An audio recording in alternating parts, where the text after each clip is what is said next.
ನಮಸ್ಕಾರ ವೀಕ್ಷಕರೇ, ಸಮಕಾಲೀನದ ಈ 77ನೇ ಕಂತಿಗೆ ನಿಮಗೆ ಸ್ವಾಗತ. ಪರಮಾಧಿಕಾರವನ್ನು ಕೇಂದ್ರ ಸರ್ಕಾರ, ರಾಜ್ಯ ಸರ್ಕಾರಗಳು ಎರಡೂ ಕೂಡ ಹಂಚಿಕೊಂಡಿರ್ತವೆ. ರೈತ ವಿರೋಧಿ ನೀವೆಲ್ಲ ಗಮನಿಸಿರೋ ಹಾಗೆಯೇ ಸಂಸತ್ತಿನ ಎರಡೂ ಸದನಗಳಲ್ಲಿ ಸಮಾಧಾನ, ಭೇದ, ದಂಡ ಎಲ್ಲ ಮಾರ್ಗಗಳನ್ನು ಬಳಸಿ ಆಡಳಿತಾರೂಢ BJP ಪಕ್ಷ ಅತ್ಯಂತ ಸ್ವಾತಂತ್ರ್ಯಾನಂತರದಲ್ಲೇ ಅತ್ಯಂತ ಜನವಿರೋಧಿಯಾದಂಥ 3 ರೈತ ವಿರೋಧಿ ಮಸೂದೆಗಳಿಗೆ ಒಪ್ಪಿಗೆಯನ್ನು ಪಡ್ಕೊಂಡಿದ್ದಾರೆ. ರಾಷ್ಟ್ರಪತಿಗಳು ರಾತ್ರೋರಾತ್ರಿ ನಿದ್ದೆಗೆಟ್ಟು ಕೂಡ ಅದಕ್ಕೆ ಸಹಿ ಹಾಕ್ತಾರೆ. ನಮ್ಗೆ ಅದೆಲ್ಲ ಗೊತ್ತಿರೋಂಥ ವಿಷಯವೇ. ಈಗ ದೇಶಾದ್ಯಂತ ಅದರ ವಿರುದ್ಧ ದೊಡ್ಡ ಹೋರಾಟ ಭುಗೆಲೆದ್ದ ಮೇಲೆ ಇವತ್ತು ಪಂಜಾಬ, ಹರಿಯಾಣ, ಉತ್ತರ ಭಾರತ ಕುದೀತಾ ಇದೆ, ದಕ್ಷಿಣ ಭಾರತದಲ್ಲೂ ದೊಡ್ಡ ಹೋರಾಟ ನಡೀತಾ ಇದೆ. ಯಾವಾಗ ಇಡೀ ರೈತರು ಇದರ ವಿರುದ್ಧ ತಿರುಗಿ ಬಿದ್ದಿದ್ದಾರೋ BJPಯ IT ಸೆಲ್ ಏನಿದೆ ಅದು ಮತ್ತು BJPಯ ಪ್ರಚಾರ ಯಂತ್ರಾಂಗ ಏನಿದೆ ಅದು ಈ ಮಸೂದೆಗಳನ್ನ ಸಮರ್ಥಿಸಿ 5 ಸುಳ್ಳುಗಳನ್ನು ದೊಡ್ಡ ರೀತಿಯಲ್ಲಿ ಪ್ರಚಾರ ಮಾಡ್ತಿದೆ. ನೀವು ಗಮನಿಸಿರೋ ಹಾಗೆಯೇ ಅದ್ರ ಬಗ್ಗೆನೇ ದೊಡ್ಡ ದೊಡ್ಡ ಪತ್ರಿಕೆಗಳಲ್ಲಿ ಒಂದು ಇಡೀ ಪುಟದ ಒಂದು ಜಾಹೀರಾತನ್ನು ಕೂಡ ಕೊಟ್ಟಿದ್ದರು. ಈ ಜಾಹೀರಾತುಗಳನ್ನು ನೀವೆಲ್ಲ ನೋಡಿರ್ತೀರಿ. ಈ 5 ಸುಳ್ಳುಗಳು ಏನು ಅವ್ರು ಹೇಳ್ತಿದ್ದಾರೆ ಅಂದರೆ, ಮೊದಲನೇದು, ಈ ಕೃಷಿ ಎನ್ನುವಂಥದ್ದು ರಾಜ್ಯಕ್ಕೆ ಸಂಬಂಧಪಟ್ಟಿರುವಂತಹ ವಿಷಯ ಆಗಿರೋದ್ರಿಂದ ಅದರ ಬಗ್ಗೆ ಕೇಂದ್ರ ಸರ್ಕಾರ ತೀರ್ಮಾನ ಮಾಡೋಂಗಿಲ್ಲ ಅಂತಂದ್ಬಿಟ್ಟು ವಿರೋಧ ಪಕ್ಷಗಳು ಸುಳ್ಳು ಹೇಳ್ತಾ ಇದ್ದಾರೆ. ಇದರಲ್ಲಿ ಏನು ಹೇಳ್ತಾರೆ ಅವರು ಅಂದರೆ, the 7th Schedule and the Constitution of India mentions that the Union government can legislate in this domain in the national interest. ಭಾರತದ ಸಂವಿಧಾನದಲ್ಲಿರುವಂತಹ 7ನೇ ಶೆಡ್ಯೂಲ್ನಲ್ಲಿ ಕೃಷಿಗೆ ಸಂಬಂಧಪಟ್ಟ ರಾಷ್ಟ್ರೀಯ ಹಿತಾಸಕ್ತಿಯ ದೃಷ್ಟಿಯಿಂದ ಕೃಷಿಗೆ ಸಂಬಂಧಪಟ್ಟಂಥ ಕಾನೂನುಗಳನ್ನು ಮಾಡುವ ಅಧಿಕಾರ ಕೇಂದ್ರ ಸರ್ಕಾರಕ್ಕಿದೆ ಅಂತ ಮೊದಲನೇ ಸುಳ್ಳನ್ನು ಹೇಳ್ತಿದ್ದಾರೆ. ಇದರಲ್ಲಿ ಅರ್ಧ ಸತ್ಯ, ಅರ್ಧ ಸುಳ್ಳಿದೆ. ಎರಡನೆಯದು ಅವ್ರು ಹೇಳ್ತಿರೋದು MSP, ಕನಿಷ್ಠ ಬೆಂಬಲ ಬೆಲೆ ಏನಿದೆ ಅದು ಪ್ರತ್ಯೇಕವಾದಂಥ ವ್ಯವಸ್ಥೆ. ಈಗ ನಾವು ಮಾಡ್ತಿರೋ ಕಾನೂನಿಗೂ ಅದಕ್ಕೂ ಏನೂ ಸಂಬಂಧ ಇಲ್ಲ ಮತ್ತು ಅದು ಉಳ್ಕೊಳ್ಳುತ್ತೆ. ಮೂರನೇದು, APMC ಏನಿದೆ ಅದು ಕೂಡ ಉಳ್ಕೊಳ್ಳುತ್ತೆ. ನಾವೇನು ಅದನ್ನು ರಾಜ್ಯ ಸರ್ಕಾರದ ವಿಷಯದಲ್ಲಿ ಮಧ್ಯಪ್ರವೇಶ ಮಾಡ್ತಿಲ್ಲ. ನಾಲ್ಕನೇದು, ಖಾಸಗಿ ಮಂಡಿಗಳನ್ನಷ್ಟೇ ನಾವೆಲ್ಲ ಕಡೆ ಓಪನ್ ಮಾಡ್ತಾ ಇದ್ದೀವಿ. ಆ ಖಾಸಗಿ ಮಂಡಿಗಳಲ್ಲಿ ರೈತರು ತಮಗೆ ಬೇಕಾದಂಥ ರೀತಿಯಲ್ಲಿ ಬೇಕಾದಷ್ಟು ಬೆಲೆಗೆ ಅದನ್ನು ಮಾರಿಬಿಟ್ಟು ಲಾಭವನ್ನು ಮಾಡ್ಕೊಳ್ಬೋದು ಅನ್ನೋಂಥದ್ದು. ಹಾಗೆಯೇ 5ನೇದು, ಕಾಂಟ್ರಾಕ್ಟ್ ಕೃಷಿ ಒಪ್ಪಂದ ಏನಿದೆ ಅದರಿಂದಲೂ ಕೂಡ ರೈತರು ತಮ್ಮ ಮೇಲೆ ಏನೊಂದು ಬೆಲೆ ಏರಿಕೆಗಳ ಏರುಪೇರುಗಳಿದೆ ಅದರ ಹೊಡೆತದಿಂದ ಮುಕ್ತರಾಗಬಹುದು. ಇದರಿಂದ ಈಗಾಗಲೇ ದೇಶದಲ್ಲಿ ಚಹಾ, ಕಾಫಿ, ರಬ್ಬರು ಇತ್ಯಾದಿ ವಿಷಯಗಳಲ್ಲಿ ಕೃಷಿ ಒಪ್ಪಂದ ಮಾಡಿಕೊಂಡು ರೈತರು ತುಂಬ ಆರಾಮಾಗಿದ್ದಾರೆ. ಕಬ್ಬು, ಸಕ್ಕರೆ ವಿಷಯದಲ್ಲೂ ಕೂಡ. ಹೀಗಾಗಿ ಅದನ್ನು ತಡೆಯೋದಕ್ಕೆ ಏನು ಬಯಸ್ತಿದ್ದಾರೆ? ಇದುವರೆಗೆ ತನಕ ಇದ್ಯಾವುದನ್ನು ಮಾಡದಂಥ ವಿರೋಧ ಪಕ್ಷಗಳು ಈಗ ದೇಶ ಉದ್ಧಾರ ಆಗಬೇಕು ಅಂತ ಮೋದಿ ಸರ್ಕಾರ ಈ ಕಾಯ್ದೆ ಮಾಡ್ತಿದ್ರೆ ಅದರ ಬಗ್ಗೆ ಅಪಸ್ವರ ಎತ್ತಾ ಇದ್ದಾರೆ, ದೇಶದ್ರೋಹಿಗಳು ಅಂತ ಮಾತಾಡ್ತಿದ್ದಾರೆ. ಇವತ್ತಿನ ನಾವು ಈಗಾಗಲೇ ಈ 3 ಮಸೂದೆಗಳು ಯಾವ ರೀತಿ ರೈತ ವಿರೋಧಿ ಅಂತ ಮಾತಾಡಿರೋದ್ರಿಂದ ಇವತ್ತಿನ ಈ ಸಂಚಿಕೆಯಲ್ಲಿ ಕೇವಲ ಆ 5 ಸುಳ್ಳುಗಳೇನಿದ್ದಾವೆ ಅದು ಎಷ್ಟು ಮಟ್ಟಿಗೆ ಸುಳ್ಳುಗಳು ಮತ್ತು ಅರ್ಧ ಸತ್ಯಗಳು ಅನ್ನೋಂಥ ವಿಷಯವನ್ನು ಮಾತ್ರ ಮಾತಾಡೋಣ. ಇದರಲ್ಲಿ ಮೊದಲನೇದು ಈಗಾಗಲೇ ಅವ್ರು ಹೇಳಿದಂಗೆ 7th Schedule. 7th Scheduleನಲ್ಲಿ ಅವರ ಪ್ರಕಾರ ಏನು ಹೇಳ್ತಿದ್ದಾರೆ ಅಂತಂದರೆ, ಕೇಂದ್ರ ಸರ್ಕಾರಕ್ಕೆ ಆ ರೀತಿಯಾದಂಥ ಅವಕಾಶಗಳಿವೆ ಕೃಷಿಗೆ ಸಂಬಂಧಪಟ್ಟಂಥ ಕಾನೂನು ಮಾಡುವುದಕ್ಕೆ ಅಂಥೇಳಿ. ಇವತ್ತು ಇದು 7th Scheduleನ ಒಟ್ಟಾರೆಯ ಪಟ್ಟಿ. ಈ 7th Schedule ಏನಪ್ಪ ಅಂತಂದರೆ, ಭಾರತ ಸರ್ಕಾರ ನಿಮಗೆ ಗೊತ್ತಿರೋ ಹಾಗೆ ಅದು ಶೇರ್ಡ್ ಸಾವರೆಂಟಿ ಅಂದರೆ ಪರಮಾಧಿಕಾರವನ್ನು ಕೇಂದ್ರ ಸರ್ಕಾರ, ರಾಜ್ಯ ಸರ್ಕಾರಗಳು ಎರಡೂ ಕೂಡ ಹಂಚಿಕೊಂಡಿರ್ತವೆ. ಕೆಲವು ಪಟ್ಟಿಗಳಲ್ಲಿ ಏನಿರ್ತವೆ ಅದು ಇಡೀ ದೇಶಕ್ಕೆ ಸಂಬಂಧಪಟ್ಟಂಥ ವಿಷಯಗಳಲ್ಲಿ ಕೇಂದ್ರ ಸರ್ಕಾರ ಮಾತ್ರ ನೀತಿಯನ್ನು ಮಾಡುವಂತಹ ಸುಮಾರು 97 ಬಾಬತ್ತುಗಳಿದ್ದಾವೆ. ಅದೇ ರೀತಿ ಸಂಪೂರ್ಣವಾಗಿ ರಾಜ್ಯ ಸರ್ಕಾರಗಳ ಪರಮಾಧಿಕಾರಕ್ಕೆ ಒಳಪಡುವಂತಹ 66 ಬಾಬತ್ತುಗಳಿದ್ದಾವೆ. ರಾಜ್ಯ ಸರ್ಕಾರ, ಕೇಂದ್ರ ಸರ್ಕಾರ ಎರಡೂ ಕೂಡ ಸೇರಿಕೊಂಡು ಜೊತೆಗೂಡಿ, ಬರೀ ರಾಜ್ಯ ಸರ್ಕಾರ ಅಲ್ಲ, ಬರೀ ಕೇಂದ್ರ ಸರ್ಕಾರ ಅಲ್ಲ, ಎರಡೂ ಕೂಡ ಜೊತೆಗೂಡಿ ಕಾನೂನುಗಳನ್ನು ಮಾಡಬಹುದಾದಂಥ 47 ಪಟ್ಟಿಗಳಿದೆ, 47 ಬಾಬತ್ತುಗಳಿವೆ. ಹಾಗಾದರೆ ಇದರಲ್ಲಿ ಕೃಷಿ ಯಾವುದರಲ್ಲಿ ಬರುತ್ತೆ? ಇದರಲ್ಲಿ ನೀವು ನೋಡಿದ್ರೆ ಮೊದಲನೇದಾಗಿ ಕೇಂದ್ರದಲ್ಲಿರುವಂತಹ 97 ಬಾಬತ್ತುಗಳಲ್ಲಿ ಕೃಷಿ ಇಲ್ಲ. ಕೇಂದ್ರ ಸರ್ಕಾರವೇ ಮಾಡುವಂತಹ, ಕೇವಲ ಕೇಂದ್ರ ಸರ್ಕಾರ ಮಾಡುವಂತಹ ಕಾನೂನುಗಳ ಪಟ್ಟಿನಲ್ಲಿ, ಬಾಬತ್ತುಗಳ ಪಟ್ಟಿನಲ್ಲಿ ಕೃಷಿ ಬರುವುದಿಲ್ಲ. ಕೃಷಿ ಮೊದಲನೇ ಪ್ರಸ್ತಾಪ ಬರೋದೇನೆ 7ನೇ ಶೆಡ್ಯೂಲ್ನ ಸ್ಟೇಟ್ ಲಿಸ್ಟ್ನಲ್ಲಿ 14ನೇ ಎಂಟ್ರಿನಲ್ಲಿ ಬರುತ್ತೆ ಕೃಷಿಯ ಬಗ್ಗೆ. ಅದರಲ್ಲಿ ಅವರು ಸ್ಪಷ್ಟವಾಗಿ ಹೇಳ್ತಾರೆ, agriculture including agricultural education and research, protection against pest and prevention of plant diseases. ಅಂದರೆ ಕೃಷಿಯ ವಿಸ್ತರಣೆ, ಕೃಷಿಗೆ ಸಂಬಂಧಪಟ್ಟಂಥ ಸಂಪೂರ್ಣ 14ನೇ ಎಂಟ್ರಿ, ರಾಜ್ಯಗಳ ಪಟ್ಟಿಯ 14ನೇ ಎಂಟ್ರಿನಲ್ಲಿದೆ. 18ನೇ ಎಂಟ್ರಿನಲ್ಲಿ land that is to say rights in or over land tenures including the relation of the landlord and tenant and the collection of rents, transfer and alienation of agriculture land improvement and agricultural loans. ಅಂದರೆ ತುಂಬ ಸ್ಪಷ್ಟವಾಗಿ ಇದೇನು ಹೇಳುತ್ತೆ, ಕೃಷಿಯ ಒಡೆತನಕ್ಕೆ, ಭೂಮಿಯ ಒಡೆತನಕ್ಕೆ ಸಂಬಂಧಪಟ್ಟಂಥ ಸಂಪೂರ್ಣ ವಿಷಯಗಳು ಕೂಡ ರಾಜ್ಯಗಳ ಪಟ್ಟಿಗೆ ಸೇರುತ್ತೆ. ಅಂದರೆ ಈಗ ಉದಾಹರಣೆ ಗೇಣಿ ಇದೆ, ಭೂಮಿಯ ಹಿಡುವಳಿದಾರ ಮತ್ತು ಗೇಣಿದಾರ ಇವರಿಬ್ಬರ ಸಂಬಂಧವನ್ನು ತೀರ್ಮಾನ ಮಾಡಬೇಕಾಗಿರೋದು ಸಂಪೂರ್ಣವಾಗಿ ರಾಜ್ಯ ಸರ್ಕಾರ. ಅದರಲ್ಲಿ ಕೇಂದ್ರ ಸರ್ಕಾರದ ಯಾವ ಮಧ್ಯಪ್ರವೇಶವೂ ಇಲ್ಲ, ಯಾಕಂದರೆ ಸಂಪೂರ್ಣವಾಗಿ ರಾಜ್ಯಗಳ ಪಟ್ಟಿಗೆ ಬಗ್ಗೆ ನಾವು ಮಾತಾಡ್ತಾ ಇದ್ದೀವಿ. ಹಾಗೆಯೇ ಅದನ್ನು ವಿಸ್ತರಣೆ ಮಾಡೋದಿರ್ಬೋದು, ಕೃಷಿಯನ್ನು ಅದನ್ನು ಹೆಚ್ಚಿಗೆ ಮಾಡೋದಿರ್ಬೋದು, ಕೃಷಿ ಸಾಲದ ವಿಷಯ ಇರ್ಬೋದು, ಇವೆಲ್ಲವೂ ಕೂಡ ರಾಜ್ಯಗಳ ಪಟ್ಟಿ ಇದೆ. ಹಾಗೆಯೇ ಅದಕ್ಕೆ ಸಂಬಂಧಪಟ್ಟಂತೆ ಭೂ ಹಿಡುವಳಿಗೆ ಸಂಬಂಧಪಟ್ಟಂಥ ಕೃಷಿ ಸಾಲ, ಕೃಷಿ ಇತ್ಯಾದಿ ಎಲ್ಲ ವಿಷಯಗಳ ಬಗ್ಗೆಯೂ ಕೂಡ ಎಲ್ಲವೂ ರಾಜ್ಯಗಳ ಪಟ್ಟಿಗೆ ಬರುತ್ತೆ. ಅದು ರಾಜ್ಯಗಳ ಪಟ್ಟಿಗಳ 30ನೇ ಎಂಟ್ರಿನಲ್ಲಿದೆ.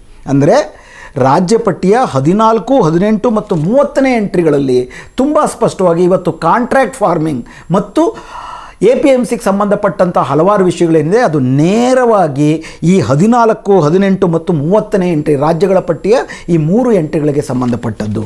ಇದಲ್ಲದಿರ ಸಮವರ್ತಿ ಪಟ್ಟಿನಲ್ಲಿ ಕೂಡ ಅವ್ರು ಹೇಳ್ತಿರೋದ್ರಲ್ಲಿ ಅರ್ಧ ಸತ್ಯದ ವಿಷಯ ಯಾವುದಿದೆ ಅಂತಂದರೆ, ಸಮವರ್ತಿ ಪಟ್ಟಿನಲ್ಲಿ 33ನೇ ಎಂಟ್ರಿನಲ್ಲಿ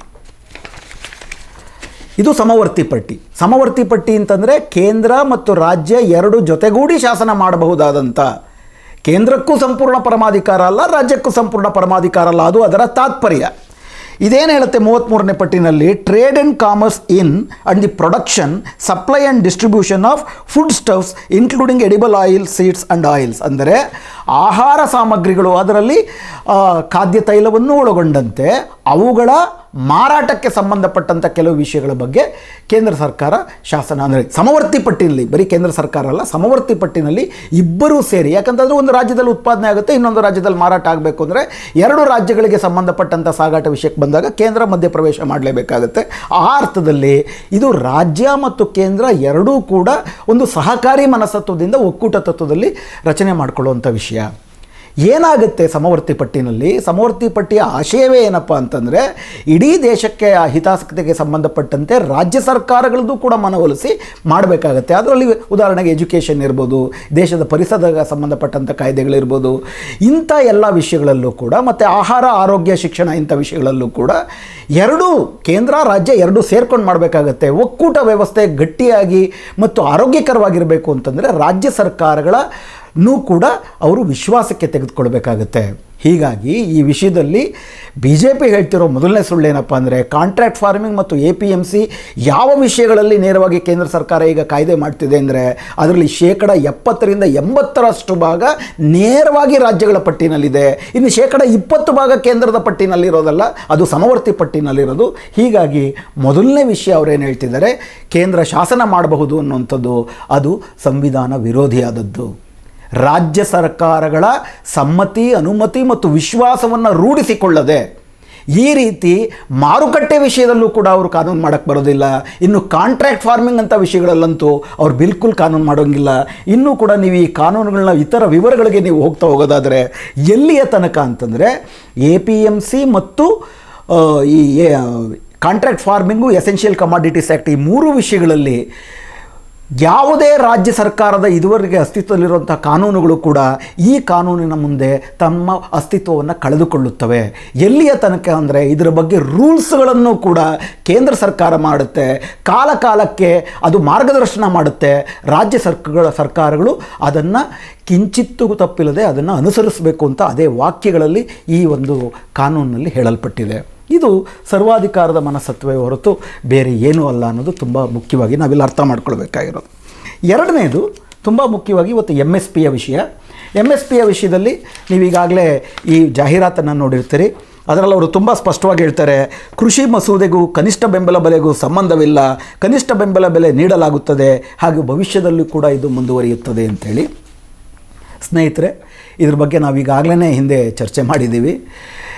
MSPಯನ್ನು, ಕನಿಷ್ಠ ಬೆಂಬಲ ಬೆಲೆಯನ್ನು ಕೊಟ್ಟು ಸರ್ಕಾರಗಳು, ವಿಶೇಷವಾಗಿ ಕೇಂದ್ರ ಸರ್ಕಾರ APMCಯ ಮೂಲಕ ದವಸ ಧಾನ್ಯಗಳನ್ನು ಖರೀದಿ ಮಾಡ್ತಾ ಇತ್ತು.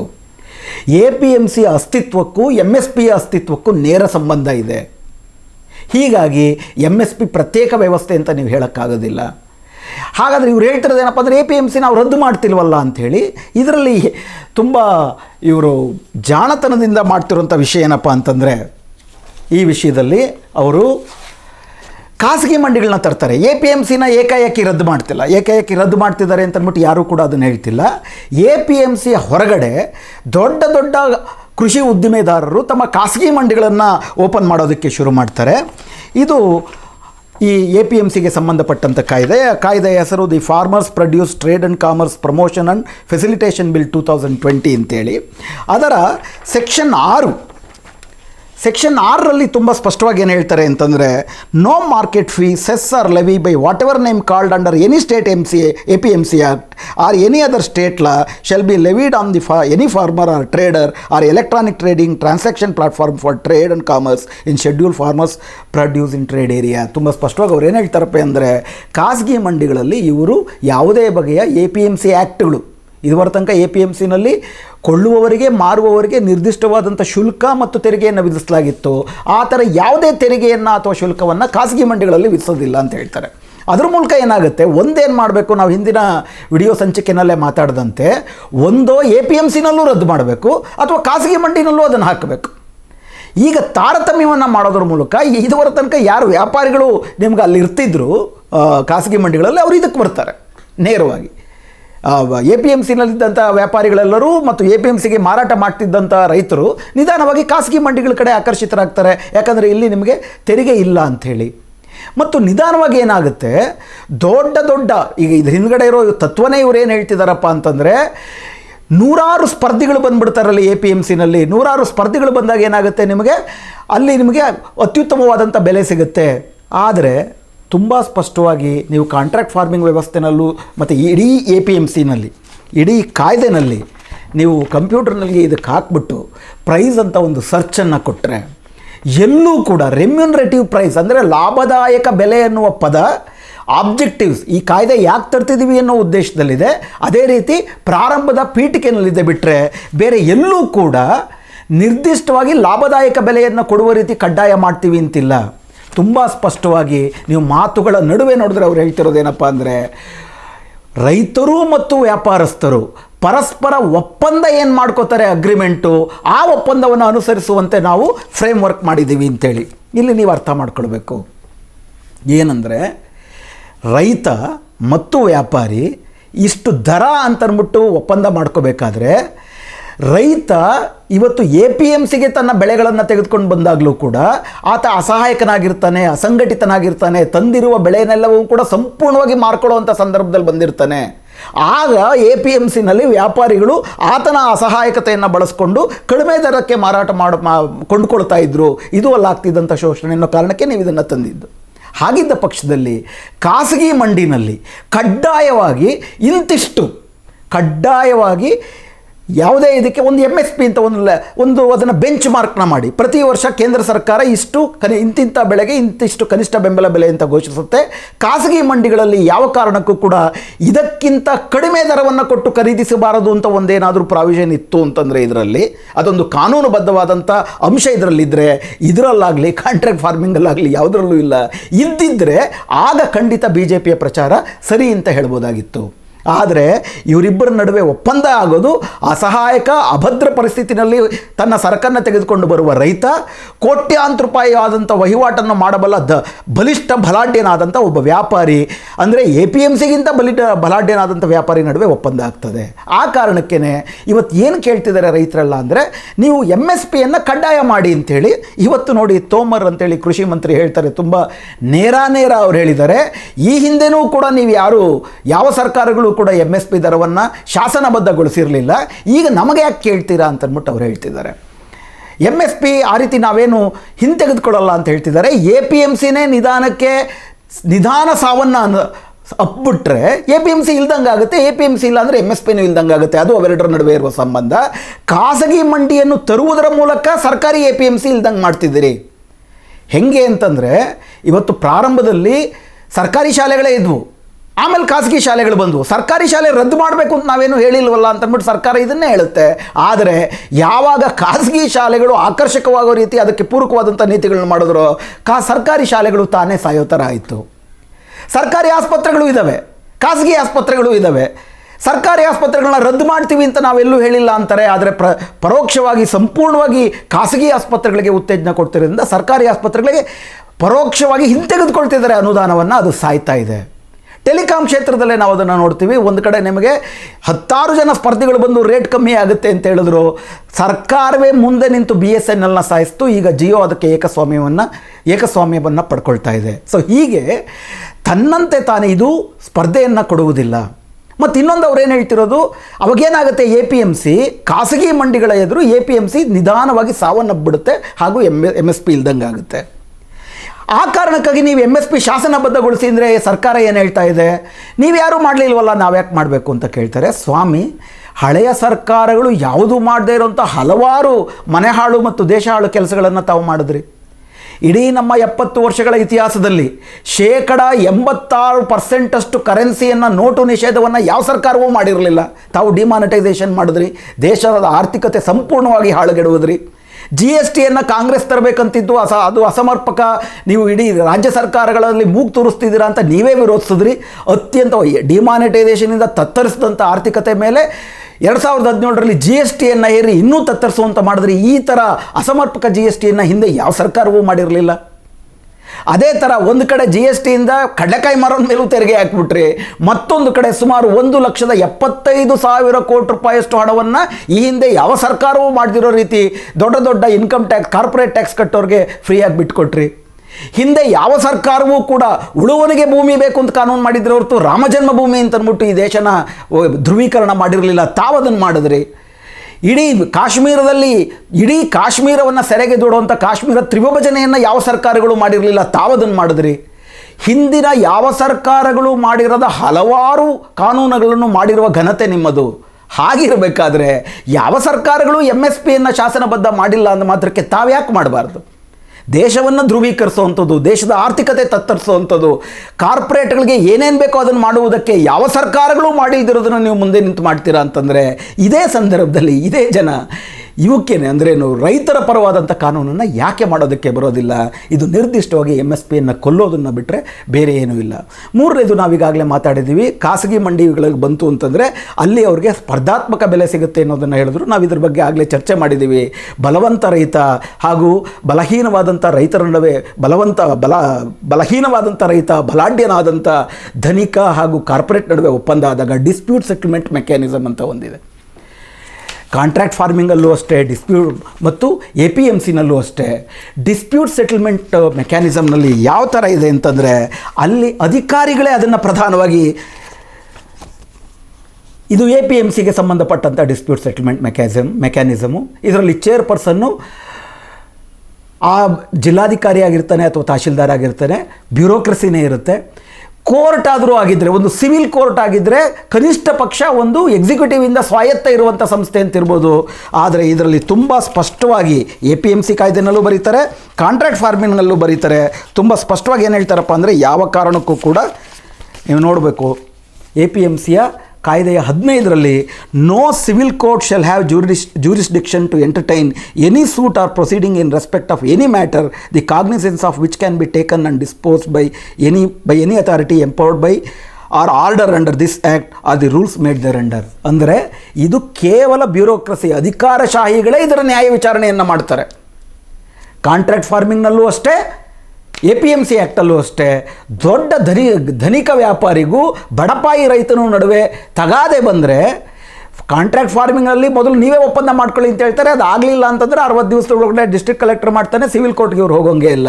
APMCಲಂತೂ ಪ್ರಾರಂಭದಿಂದಲೂ ಕೂಡ ಅದನ್ನು ಅಧಿಕಾರಿನೇ ಮಾಡ್ತಾನೆ. ಇದರಲ್ಲಿ ಎಲ್ಲಿ ಇವರ ಪ್ರೊಟೆಕ್ಷನ್ ಇದೆ?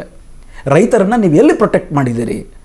ಬೆಲೆ ಖಾತ್ರಿ ಬಗ್ಗೆ ನಾನು ಆಗಲೇ ಹೇಳಿದಾಗೇ, ಇಬ್ಬರೂ ಮಾಡಿಕೊಂಡ ಒಪ್ಪಂದದ ಮೇಲೆ ನೀವು ಕಾಂಟ್ರಾಕ್ಟ್ ಫಾರ್ಮಿಂಗ್ಗೆ ಬಂದಾಗ ಇನ್ನೂ ಕೂಡ ನೀವು ಸ್ಪಷ್ಟವಾಗಿ ಗಮನಿಸಬೇಕು.